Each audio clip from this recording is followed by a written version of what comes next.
Spread करना है, नफरतों को इरेडिकेट करना है। तो असद, आपसे मेरा सबसे पहला सवाल ये होगा, जो हम हर प्रोग्राम में पहला सवाल करते हैं, जैसे पेपर में क्वेश्चन नंबर 1 कंपल्सरी भी होता है। तो मैं आपसे ये पूछना चाहती हूँ कि आपके नजदीक शायरी का परसेप्शन क्या है? आप क्या समझते हैं कि शायरी क्या होती है? मेरे नज़दीक शायरी एक फॉर्म ऑफ आर्ट से ज़्यादा एक वे ऑफ एक्सप्रेशन है, एटलीस्ट मेरे लिए। मैंने देखा है जी। कि लोग जो है वो बाज़ औक़ात उनके पास कोई फॉर्म ऑफ एक्सप्रेशन नहीं होता जो वो अपने अंदर की फीलिंग्स को चैनल करने के लिए यूज़ कर सके एट टाइम्स, और ख़ास तौर पे ये चीज़ मैंने अपनी जनरेशन के लोगों में बहुत बहुत देखी है। तो आई सपोज के poetry just like other forms of art एक वे ऑफ एक्सप्रेशन है, एक मोड ऑफ एक्सप्रेशन है जिससे आप अपनी अंदर की फीलिंग्स का इजहार करते हो। बिकॉज कल रात को ही मैं जो है वो एक साहब से मेरी गुफ्तगू हो रही थी, उन्होंने मुझे एक बड़ी खूबसूरत बात करी, वो मैं आपसे शेयर करना चाहूंगा। उन्होंने मुझे जी कहा जरूर। कि असद इंसान जो है वो एहसासात के बिना जानवर है। इंसान के अंदर बिल्कुल अगर सही, बिल्कुल एहसासात नहीं सही। है तो a person is no different from being an animal. क्योंकि Right, हमें जो हमारे जो एहसासात होते हैं, मतलब बिल्कुल। मोहब्बत है हमें किसी से, हमें हम्म। किसी पे बेशक वो नेगेटिव एहसासात क्यों ना हो, हमें किसी पे गुस्सा आ रहा है, हम्म। हमें किसी से जो है वो मोहब्बत है, किसी से प्यार है, किसी के लिए हमारे दिल में अप्रिसिएशन है, हमें उन सब चीज़ों को चैनल करना चाहिए। We have to be expressive because without expression we are no better than animals. तो आई थिंक के poetry for me is a way of channeling my emotions. मैं अपने अंदर के जज्बात को, एहसासात को चैनल करता हूँ पोइट्री के थ्रू, चाहे वो उर्दू पोइट्री हो, चाहे वो इंग्लिश पोइट्री हो, चाहे वो सिंपली रिटन प्रोज हो। And hmm. आई बिलीव के हर इंसान के पास आज के दौर में, और हमेशा जितने भी दौर गुजरे हैं उन सब के अंदर, हर इंसान के पास कोई एक तरीका होना चाहिए जिससे वो अपने अंदर के जज्बात को या एहसासात को कन्वे करें। बिकॉज अगर वो किसी किसी चैनल के थ्रू नहीं कन्वे करेंगे तो वो मुख्तलिफ जराए से कन्वे होगा, और वो जराए बिल्कुल। जरूरी नहीं कि वो जराए अच्छे हों।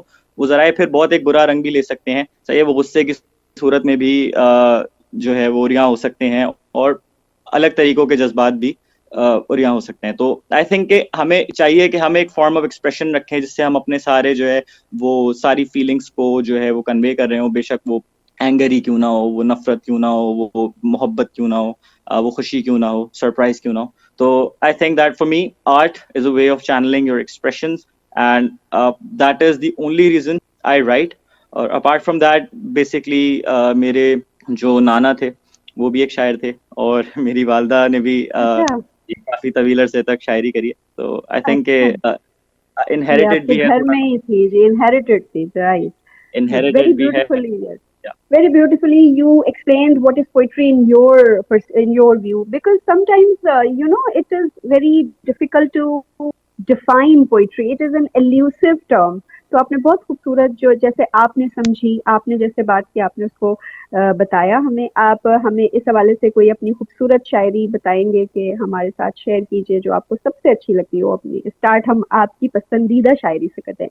अच्छा, अगर आप शुरुआत मेरी पसंदीदा शायरी से करनी चाह रही हैं तो मेरा अपना शेर या किसी। बिल्कुल बिल्कुल, आपका। आज हमने अच्छा सिर्फ आपको सुनना है। अच्छा जी। तो सबसे पहले तो मेरे लिए काफी एक तो फख्र की बात है कि मैं आपके शो जी। हूँ आज मौजूद आपके साथ, और आपको अपना शेर मैं बहुत शुक्रिया, सुनाऊंगा। बहुत शुक्रिया। बेसिकली ये एक रुबाई है, और मेरा एक पर्सपेक्टिव है अबाउट लाइफ, जिंदगी के बारे में। सही है, जिसको ये आई थिंक बहुत एक्यूरेटली कैप्चर करती है ये रुबाई। अच्छा, ठीक है, तो तो जरूर अर्ज है इरशाद। कि ये जो आखिरी चराग हैं इन्हें हम्म। भी तू तमाम, ये जो हम्म। आखिरी चराग हैं इन्हें भी तू तमाम कर, हर बहार छीन ले खिजा को मेरे नाम कर, वाह। मेरी हर बहार छीन ले खिजा को मेरे नाम कर, तेरी जुल्मतें नहीं इंतहा, मेरा गम मेरी निजात है, तेरी जुल्मतें नहीं इंतहा, मेरा गम मेरी निजात है, वाह। ए जिंदगी तू रूठ जा मेरी जिंदगी की शाम कर, वाह। ए बहुत जिंदगी खूबसूरत। तू रूठ जा मेरी जिंदगी की शाम कर। सच मानिए तो बहुत खुशी होती है जब आपकी उम्र के लोग इतनी अच्छी शायरी और इतनी अच्छी उर्दू का इस्तेमाल करते हैं, इतनी आप जुबान बोलते हैं। तो ये भी एक हमारी एक काविश है कि हमारी जुबान को फरोग मिल रहा है, और जुबान चाहे कोई सी भी हो।